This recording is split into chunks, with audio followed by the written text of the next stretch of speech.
Our feathered friends see the world differently. Through birds' eyes, things might look almost psychedelic to us, with heightened colours and fresh hues forming a surprising new spectrum. This hazy, citrus, and stone fruit accented IPA, with a mellow, soft, and silky texture, gives a similarly refreshing change in perspective. This week's episode is brought to you by the one and only Parrot Dog. Hazy IPA, Bird's Eye. Nice. Welcome back to the Design Principles Podcast. This week we have the first of our listener recommendation episodes. So over the last couple of years, we've been asking listeners to message in on Instagram and email with their thoughts on what we should discuss. And we've plucked this one out of thin air and decided to give it a crack. So this week we will be discussing architectural manifestos. Time to dive in.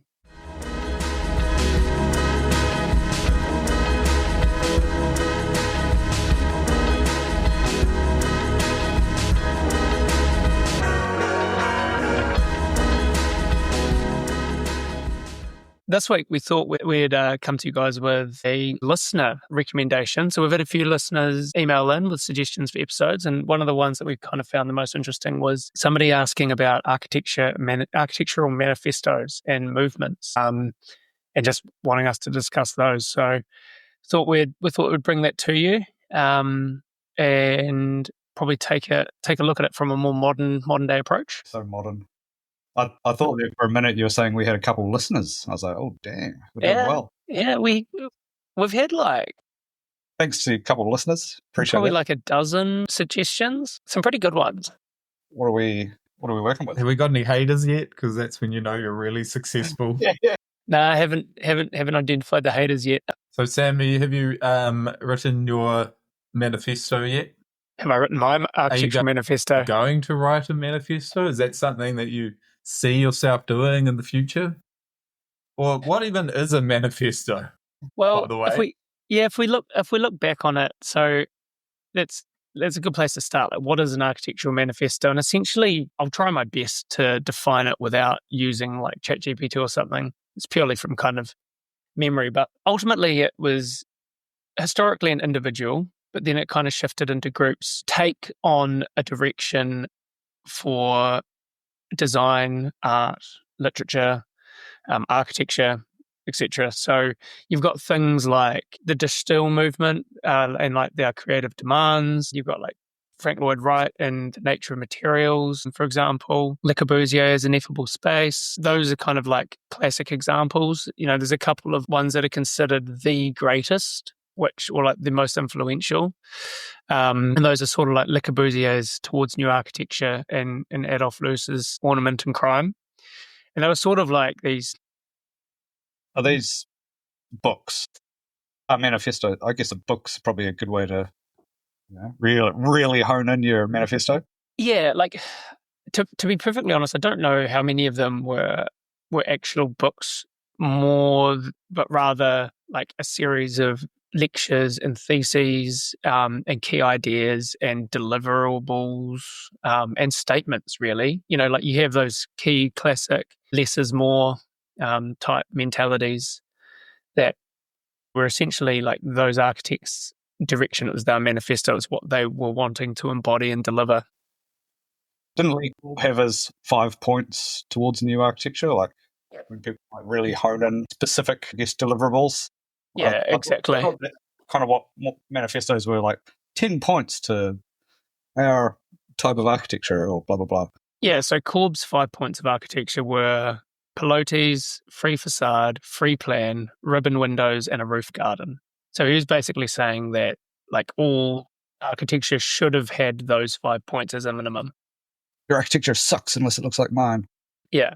Whereas then you kind of get like other people coming in there with like different views and different approaches, and you've got like the futurism movement and where everything has to have like a moving function, and you can kind of see in a way like that sort of steampunky type nature has influenced architects like Kundig and things like that. But I'd be hard pressed for anybody to kind of come up with, or I'd be really interested to know whether anybody's kind of got like a modern take on a manifesto? Because a lot of these things we're talking about, they're sort of like in the early days of architecture. I mean, you could even go back all the way to like Vitruvius if you want to go like full classical. But has anybody really come up with a new approach, a new direction, a new vision, and really stood on principle for architecture like in the 21st century? I'm not sure if they were Wellington based, but the architectural group, remember those guys? Did like a courtyard house up in Karori? I think they've got one.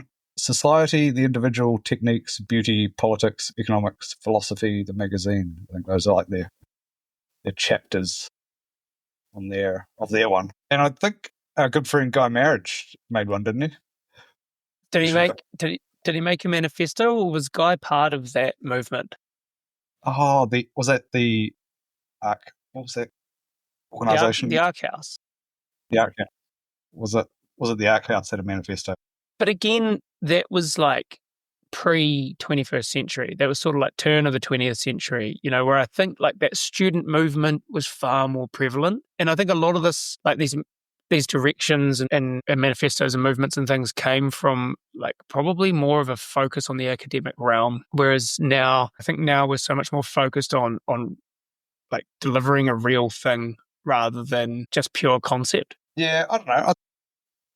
I would hypothesize that the manifesto is just moved to the about page on your website. I'm going to Google some about pages, and we're going to find out. But that's a pretty wet manifesto. I don't think anybody's sitting there really like standing on principle or looking to like really instill architectural change in their about page on their website. Well, I think people are. But you're not wrong, though. It could be like, it's probably more in the form of like a blog or something. It's just like a writing about principles that you believe in, right? Yeah, but that might exist. But almost again, to Lisa's point from last week's episode, is that permeating the architectural fraternity? When was the last time you guys picked up a piece of like a bulletin or a piece of architectural literature, or went to a film or something, and you looked at what they were presenting and went, holy shit, that's changed my whole approach to design, or that's changed my life, kind of thing. Like that's what I feel like manifestos are designed to do, and like who's doing that these days? I've just jumped on the Herzog website. Their ones, I think, are very manifesto. They've got 4 strong titles with a sort of a paragraph underneath. Obligations beyond the brief. Public and political. So they're talking about like their role and what they have to do within these realms. Open dialogue.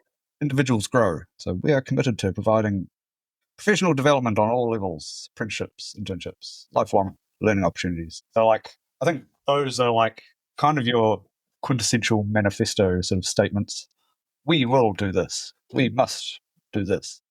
We aim to do this. Yeah, it's pretty funny though, because the stigma around like manifestos is that you have to kind of be accomplished in some sort of realm, and like you're a lot more likely to kind of like write a manifesto towards the end of your career once you've had like, a whole lifetime of experience in that realm and perfecting that craft. Isn't it a bit like on the nose to come out and write a manifesto straight off the bat, like 5 years out of uni? God, guys, I've got some to inspire and communicate, and I've got a vision. Is that a thing? Well, no, but like you say that, but that's exactly what these people were doing. Like I feel like there was so much more, I don't know, like gumption, for want of a better word. Like back in the day, like people were like coming straight out of university and being like, I'm going to change the world in architecture. And they genuinely tried to do that. And like, I cannot really think of anybody that's kind of come in with a hiss and a roar at a young age, like you said, Ben, not in the twilight of their career, really looking to like shake up the architectural norm, other than maybe Bjarge. And that's, there could be a whole bunch out there, but you've never heard of them because they don't have that reputation to fall back on, or any kind of established reputation. But like their work is just kind of unknown. There would be a good cross reference. Like, when did these people like Lee Korb write his manifesto versus like in what stage of his career was he? Was he 10 projects in, 20, 0?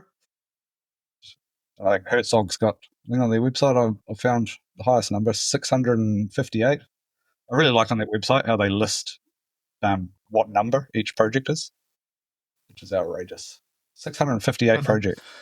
So apparently Korb was 34 when he wrote Towards New Architecture. Yeah, I was just about to Your say age. that. Is Like, it, how old are you, Gerard? yeah, that's my age. Like, there we go. Case in point. Like, I'd say that Bjarke What have you been doing your whole life? Exactly. Like, I feel like Bjarke was probably not a dissimilar age when he wrote what I see as being the last true modern manifesto, which is Yes is More, which I don't know if anybody's read. Did he write that though, or did he get people to make that for him? It's a Taschen book, but like it's about the firm big. But like at that time, it was so heavily his voice, But like the whole premise of this, and this is where it goes beyond kind of what you're talking to in the Herzog outline, like what they're kind of saying is promises, like to what they'll deliver to potential clients, less so than how they're looking to like reimagine architecture. Whereas like the whole outline of Yes is More is essentially there's two polar opposites in the architectural profession. There's the total avant-garde, kind of papered, full imaginative, hard to realize stuff. And then there's the very nuts and boltsy, square box, tick boxy type results. Okay, I think that's a little bit black and white, but essentially what like the whole concept and the whole development of Big is predicated around the merging of those two and how you can have imaginative responses, but that are still incredibly programmatic. And that's basically their whole shtick, right? It's outlined in such a clear and concise way that it really makes you consider the way that you approach architecture. And I'd say that's the last like formative piece for me anyway that actually has influenced the way that I approach design. So do you seek out manifestos to read to improve your own skills? Nah, because there isn't any. Like that's exactly what I'm saying. This is the last. Those older this is the last still one. Applicable? The first and the last. Good point. Why aren't they still applicable? I think They probably are. They probably are to a degree. Like if we're looking at the Distill Manifesto, like advocation, pure abstraction, primary colours and geometric forms, why can't you lean into that? And I'd say there's a lot of people that still very much do, but they're not, I don't know. I feel like they're less influential these days because people are kind of just out there to do the thing. Or am I being a bit cruel to us? I think I actually own that Le Corbusier Towards New Architecture and tried to read it at university and just didn't really understand a lot of what he was talking about. I should probably go back and try and reread it now that I've had a few years practicing. Yeah, like a decade in practice, you're becoming a lot more informed. Yeah. You'd hope so anyway. Maybe not. I just find sometimes things like that are approached better when you're actually interested in it. Also, I've got to say, this all sounds great, but if, who has anything to write about? You kind of have to have a thought process that is, I guess, has some level of depth to it. And you know what I mean? Like, everyone's kind of... We're saying we're all too shit. I don't know. I guess, no, we're just we're too small architecture. These guys are, doing, massive stuff. They've got, a lot. I don't know.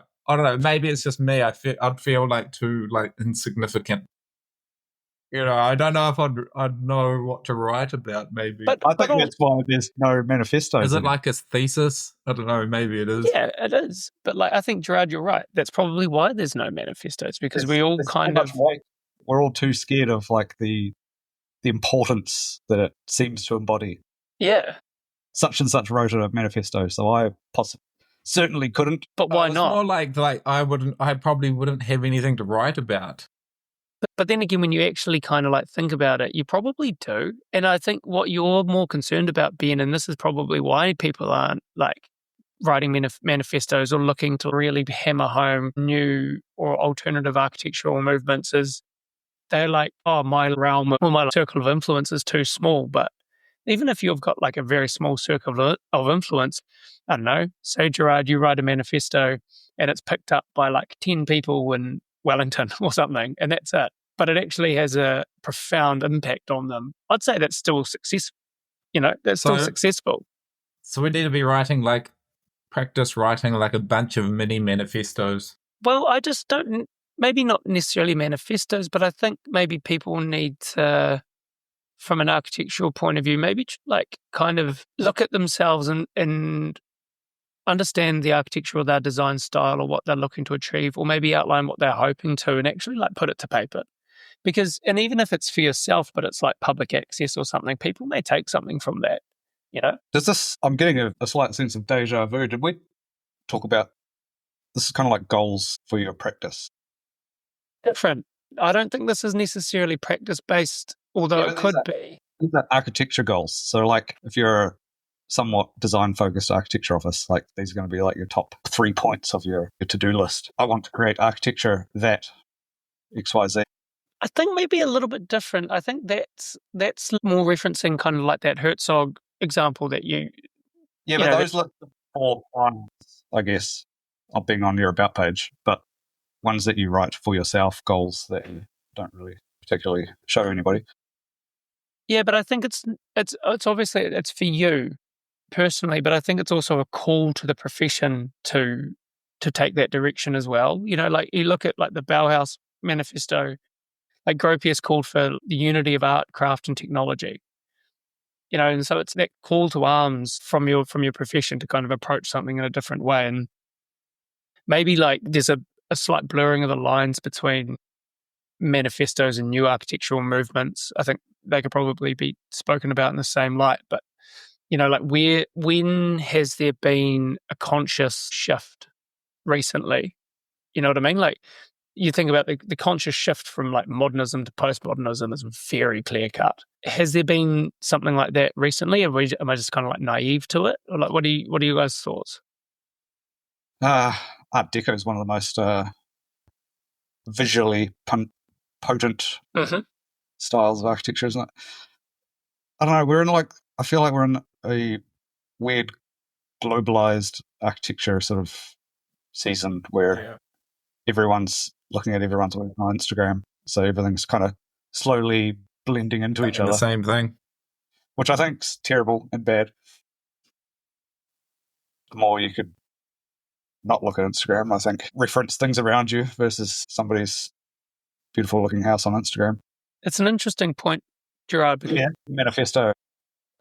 Yeah, There's your manifesto. Yeah, yeah, exactly. Don't stop looking at Instagram. But it's actually, but I mean, like, that could be it. That could be the extent of it. And you're right, Gerard. That global washing of architectural styles, so true. And that was really evident. And you can kind of you see it obviously, like scrolling through Instagram, looking at like precedents and all of those things. But it was super evident when I was at the Design Awards, and because everything's presented in one room at one time, right? And any single one of those projects, you got to plucked out independently and like cut and paste it and put it in New Zealand, and it wouldn't have been out of place. You know what I mean? Yeah. And I think that's the case for a lot of architecture these days. So maybe that is the manifesto: is stop looking at your neighbour and start looking. Well, at least maybe more inward. Yeah, creating more of a New Zealand architecture. I don't know. Just everything has to be corrugated iron.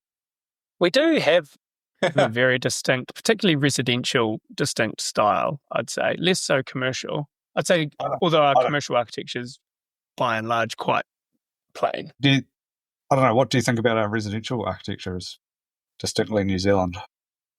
I think like the strong like emphasis on like certain forms, the monopitch and the gable, and like use of materiality, like a strong like lean into natural materiality, I'd say is probably some of the key things that's distinctly Kiwi. You still just described every building everywhere though, right? I guess it's like, what's the difference between that and Scandinavia? Good point. What's the difference between that? The difference is Australia. Yeah, okay, fair enough. Sitting here looking out my window in Copenhagen, I can tell you the difference is density, right? New Zealand's just still so new. Well, I was wondering yesterday, I was like, how long is it going to be for, like, how long do you think it'll take for New Zealand to have, like, the level of density that you see, like, in these European cities, you know? Is it like 100 years where the recession planes just keep going more steeper and steeper and steeper till they're basically vertical, and then everyone is just building next to each other, like over here, which, so, you know, essentially our cities do end up as dense as these cities? Or is it just like never going to happen because our population is never going to reach that? Interesting you Or say that. just the urban sprawl. Really interesting that you say that, Ben, because I've got a little note here that I wrote down, and like one of the reasons why I thought that there's like fewer modern manifestos. I said it's like the decline of utopian thinking. So like it's the belief now, like there's very little, like grand revolutionary visionary action. Yeah, is that because like everyone feels like everything's almost already been done? Not to, you know, to an extent, whereas, you know, years and years ago, like it was all kind of new and interesting, you know, scheming or town planning, urban environment layout, and, you know, like some amazing stuff was like a huge thing. But now it's like, well, grandiose was a goal, right? You know, like cities wanted to be traditionally, you know, like cities wanted to be the most visible in the world, and that's why you have places like, you know, London and like Hong Kong or New York or whatever, you know, that have like reached for the sky. Whereas I don't think that's a goal necessarily anymore. If anything else, you know, we're looking at life a little bit more pragmatically, a little bit more naturally maybe, and like everything's kind of like slowed, like that fast rush to grandiosity is slowed. So does that mean that the successful, or traditionally the successful manifestos are of the city scale, or are they, you know what I mean? Like, are they more grand? Are they bigger than just kind of like a house? I think they could be taken in at any scale, really. I think they are all pretty well. The two we've read through anyway, I think are very scalable, like the Bauhaus and Le Corbusier. Yeah, totally. Like you could take that, and like the Distill Manifesto as well. Like that's purely aesthetic concept. That could be something as small as a pen or something as large as a stadium, you know? So I think scale's maybe not so much the issue, Ben, as more like... No one's reading them? Yeah, well, yeah. Or we're I mean, kind like, of like... out of us three sitting around here right now, like, how many manifestos have you read? Well, since architecture school, one. So, I mean, like, I think we've like figured out the issue here, why they're not working, because no one's reading them. I'd argue Zipfel's Atmospheres is a manifesto. What about that Chipperfield one? Was that a manifesto or what? We're just maybe realizing that architects' books that they write are perhaps manifestos. Yeah, and I think it's a blurred line between a monograph, which is more like a profile of a practice, which is what you were kind of talking to earlier, Gerard, and a manifesto, which I think is more of like a monograph is like we're an architecture practice, like Kirsten Thompson's books like this, her recent book, excellent book. If no one's read it, pick it up. But like that's like it's a practice and profile, but it kind of outlines the way that her practice has evolved and what they're looking to achieve and deliver. And that's less a manifesto than something like Yes is More, where that's more, okay, this is who we are as a practice, but like this is why we're like it, and everybody else should try to be like this kind of thing, you know? I wonder if the previous train of thought was kind of leading to this kind of diminishing of vision, I guess, whether globally or just New Zealand. Sometimes Wellington feels like there's no vision and we're just like putting in, just trying to keep the place running, just trying to keep the pipes alive, you know, just trying to replace the pipes. Yeah, I think people are scared of vision and manifestos because maybe there's like this individualist aspect to it, which people seem scared of at the moment. Is that tall poppy syndrome issue that we've got that we've already touched on? I really think it is. It's like, it's kind of ingrained into a lot of the processes behind projects as well. So like all our public buildings are kind of committee projects now, whereas you're not going to get like a Sydney Opera House through a committee. So like there's I feel like sometimes maybe there's less of a window for really beautiful individualist works of architecture where you might just spark something really special in the hopes of a committee coming to the same conclusion. Well, it's interesting, Gerard, that you make that point, because I think that statement, and actually a little bit what we've talked about as well, that tall poppy syndrome, and like a little bit about application as well, sort of like woven together the threads of our sort of last three conversations, and maybe less so the Zuru one, but from this season. And maybe it is the fact that what we're coming to terms with, ourselves currently, like through the making of this podcast, is that we're maybe just kind of following the same path as so many others, and that maybe it's okay, and perhaps we should start to just put your hand up, put your voice out there, and be a little bit more strident and strong on whether that be design or concepts or whatever, Yeah, be okay to stand out a little bit. Yeah, totally, man. And I think that's a huge problem with us in general. It kind of goes back to what Lisa said in the last episode. We're really bad at putting ourselves out there. We need to be better at it. So why not do it with a manifesto? Why not do it on like a grand, with a grand statement or on a grand scale? I'll start today. But you're in the right place. Taking notes. Well, you're in the right place for inspiration, mate. It's hard to be inspired to write, your grand manifesto in grey, about to be daylight savings Wellington, when you're swanning around overseas in Copenhagen. I know, and it's nice and sunny, but hey, it is cold here, so you got that going for you over in New Zealand. Yeah. You just went and saw the big ski field yesterday. I did see the ski field. It's pretty stunning. That's a hell of a proof of concept. Yeah, just the lifestyle over here in general is like pretty epic. Did it embody his manifesto, or his like manifesto statement of yes is more? 100%. It's massive. Yeah. But it does, right? Like, okay, he could have just done a power plant, but he went, I'm going to put a ski field on the outside of this thing, and there's a climbing wall up the side as well, right? Like, just massive climbing wall. Like I took a photo for you, Sam. Thank you. Like pile program onto something, because why not? Yeah, Which definitely. I love, and I love that in the flesh it is a real proof of concept. It's pretty interesting though, because we just came from Hamburg in Germany there, and it is, as you were saying before, Gerard, I don't know who was originally designing these buildings, but like the new part of Copenhagen and the new part of Hamburg are really actually like real similar kind of architectural styles. I guess they're not that far apart, but it's kind of interesting that's becoming like the global. How new though? Like, is that post-war, or is that like new as in 21st century? Like new as in like new within the last 20 years. Yeah, right. So they are kind of that global, kind of merging. That vanillaization of architecture globally is still everywhere. Probably stems from this side of the world, but it's definitely kind of making its way around. And it is really good architecture, But it is, as Gerard says, like everyone's kind of copying to a certain degree.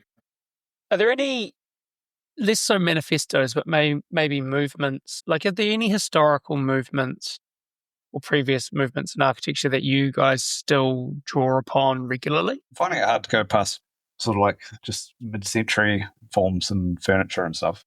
It was a time that was pretty well. Has got the fundamentals right. Yeah, they kind of really nailed it. I'm the same in a way, but you don't see a lot of people leaning back into sort of like classical bend on your like Doric, Ionic, and Corinthian column situation anymore. That part's true, and we've talked about this a whole bunch before, but man, like the decorative elements just really were like the pride of these buildings, and it's just, you walk around here and every single building has that aspect to it. What about postmodern? It was hard in structure, but we talked about this before, and I'm Man, I'd love to bring that back somehow. It's just so much harder. It seems so much more superficial with timber, when you've got like amazing brick or stone elements that are just like so grand. We've got some pretty like epic timber churches and stuff, which sort of tie in a lot of that. But I think like that perfectly segues into the Bauhaus Manifesto, which was like talking about how architecture is like the height of art.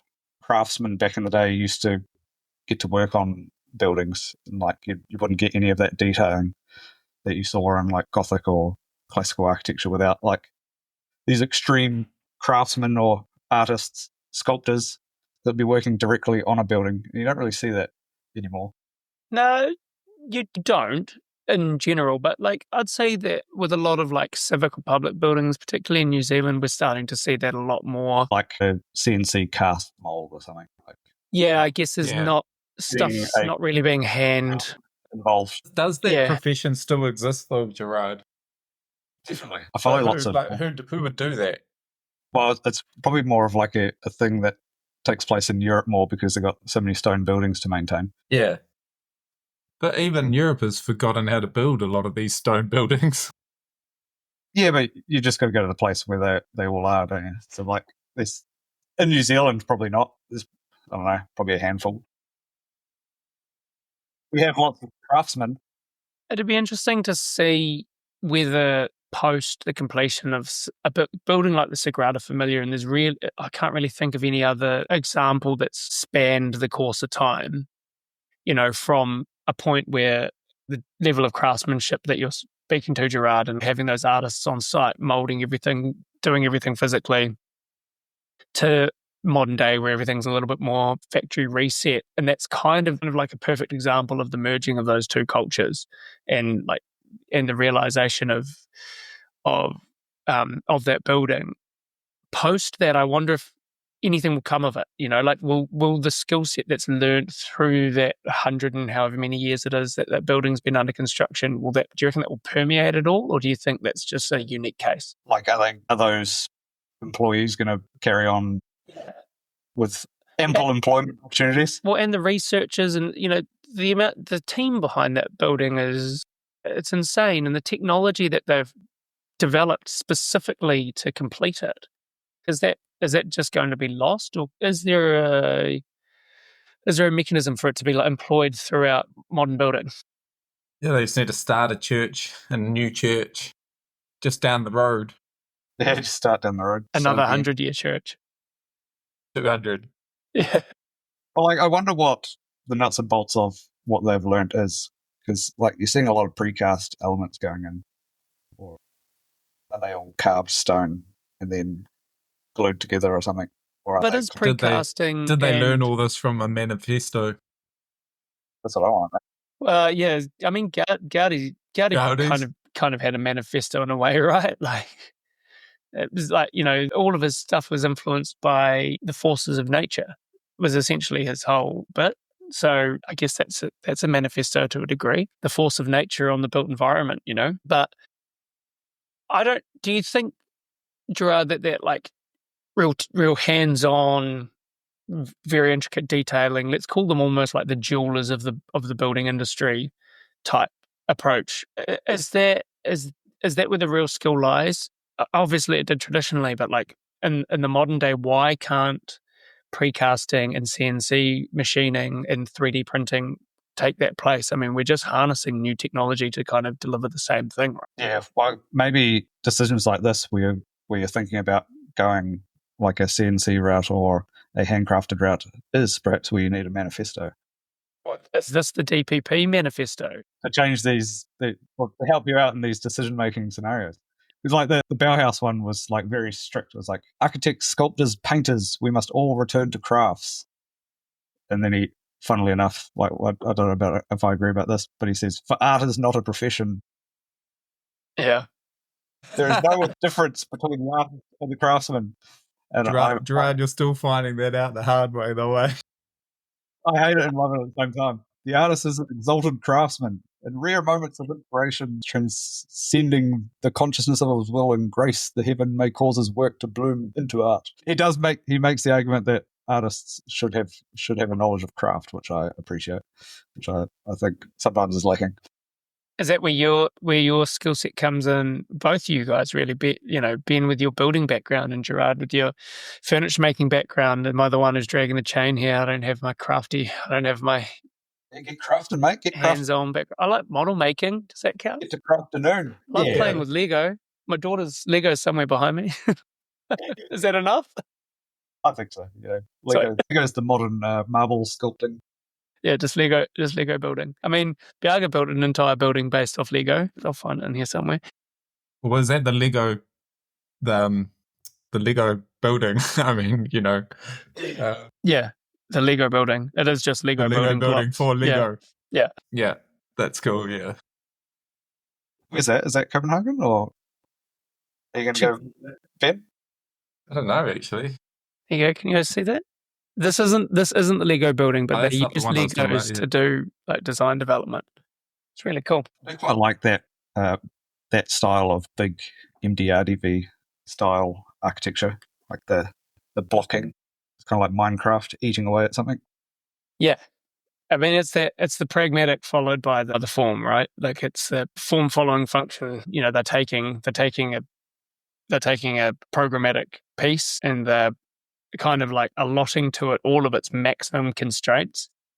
And then they're going, all right, well, what can we do to this to make it better, basically? It's a very simple exercise. It's push, pull, twist, turn, flip, cut. Yeah.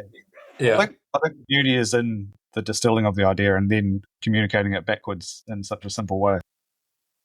I'd be amazed if that was the exact design process. Yeah, they're probably the absolute pinnacle of the architect post-rationalization. I think you need that. They do keep it quite simple. Yeah, and I think you need those diagrams sometimes to communicate something to somebody. Like, you got this strange object. Why are we doing that? How'd you get there? And funnily enough, often like your thought process, I don't know about you guys, but when you're in concept design, you're constantly designing in the back of your head. Sometimes you'll jot it down on paper, or quickly like model something or get an idea out. But like oftentimes it's not happening, but you're generating that stuff always in the back of your mind. And so like post-rationalization does make perfect sense because often you'll come up with a solution and then you'll like backtrack mentally and be like, well, how did I get here? And, and that's how you kind of like build that story or that narrative behind it. You're right, Gerard. Very rarely do you go, I do this, then I do this, then I do that, then I do this. And I'm done. I have designed the building. It is done. Maybe that's how AI will approach things in the future. Let's not get back onto that. Yeah, I got told that in my first year of uni, I did something out of instinct, kind of almost apologized it to the tutor. I was like, oh, I don't know why I did this. I just did this. He's like, yeah, you do. Somewhere in your brain, you've had a reason. You just got to go figure out why you did that. That's good from your tutor. That's better than some of the tutors that I had who were basically like, well, where's your processing? Where's your thinking? Where's your precedent? Like an idea doesn't come from nothing. Justify yourself, basically. And like ideas do sometimes just come from nothing. Like, you can have a design epiphany. That's fine. Yeah. And like you are what you eat to a degree. So like your brain's, got its own little AI. Yeah. You're influenced. And we've got this whole bank of knowledge that you're blending shit together and coming out with something.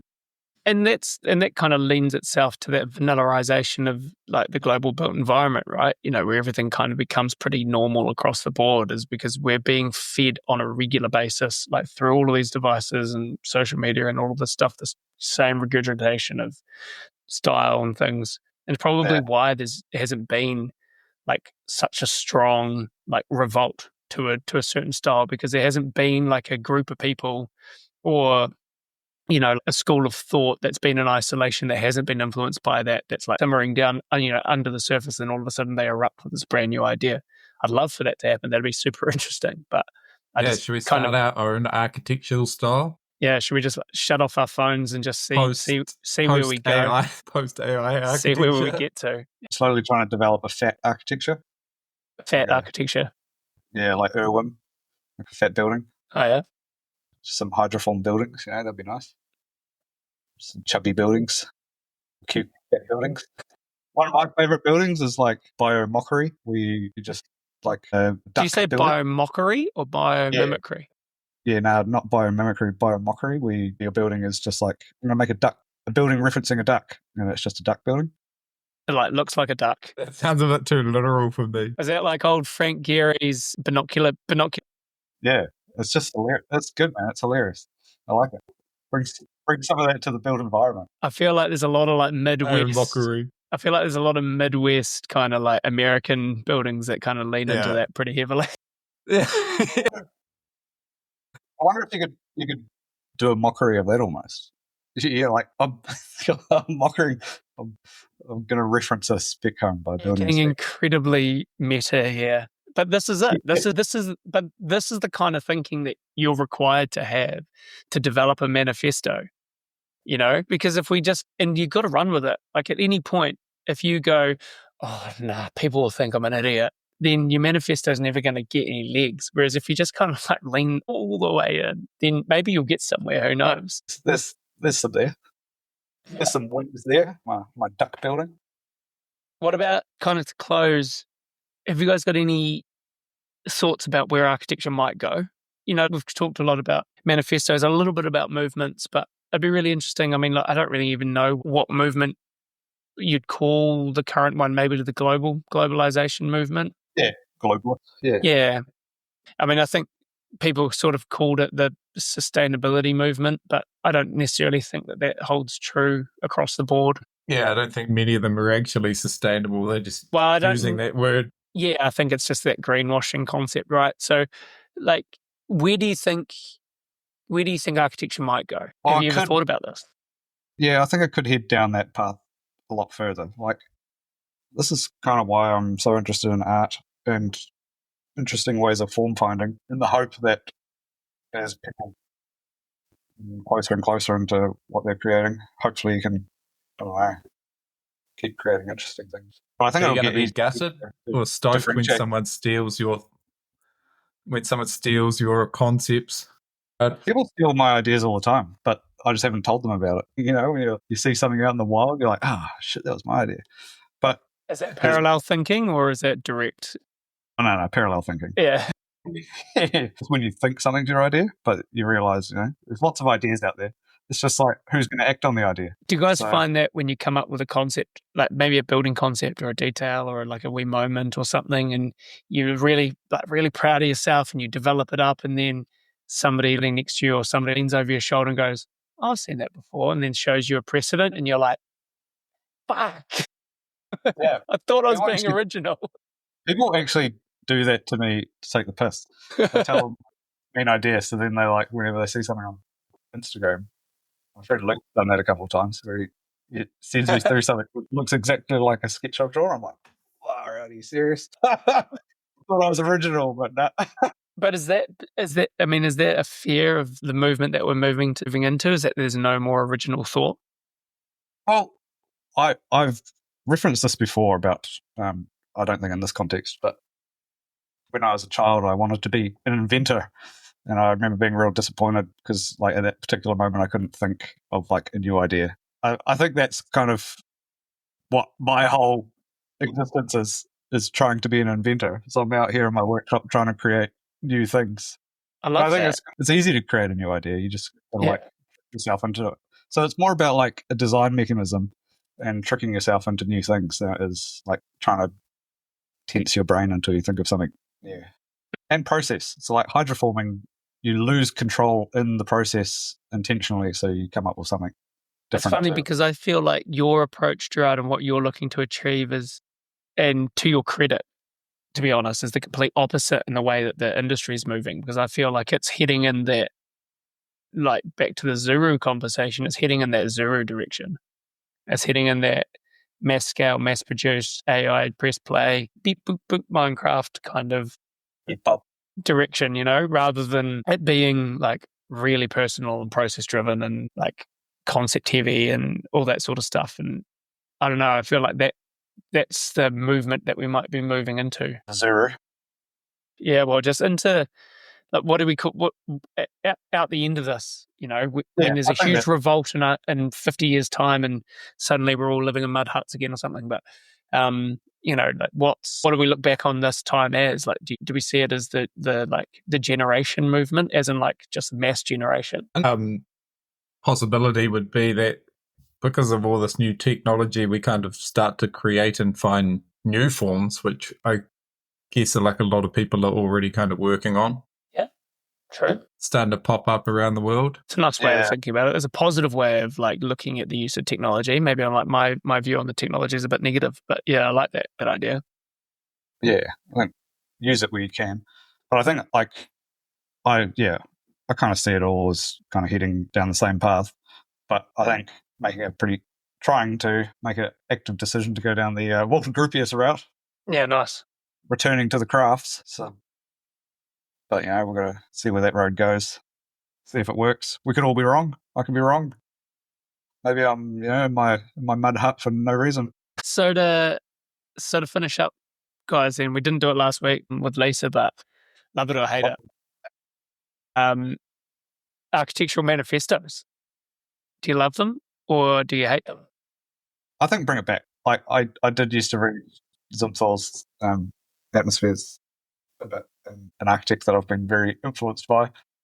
And then influenced by a lot of architects, like Holtrop and his sort of processes. So there are definitely things that I follow in other architects that they like to speak about. So I think subconsciously there's a little bit of manifesto action in there somewhere. Yeah, I agree. I love it. I think I don't engage with it enough because you kind of get caught up in your day-to-day a little bit.